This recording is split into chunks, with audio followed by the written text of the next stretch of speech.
If you come across a child with proportionate short stature, how do you distinguish whether it is familial short stature or constitutional delay in growth and puberty?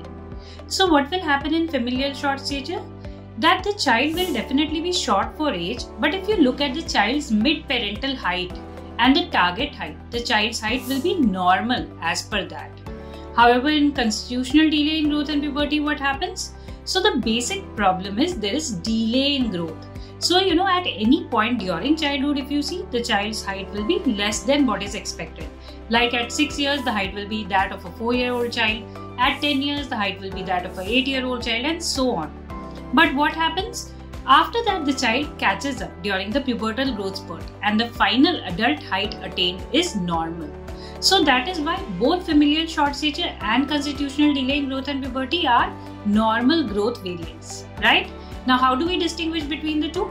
So as we already mentioned, in familial short stature, the parents are also going to have short stature, while in constitutional delay in growth and puberty, the height of parents is normal.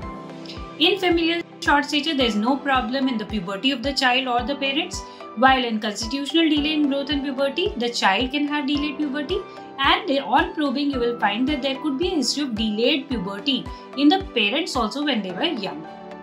Apart from that, if you do the bone age, in familial short stature, very important, the bone age is equal to the chronological age or actual age of the child. But in constitutional delay in growth and puberty, what will happen?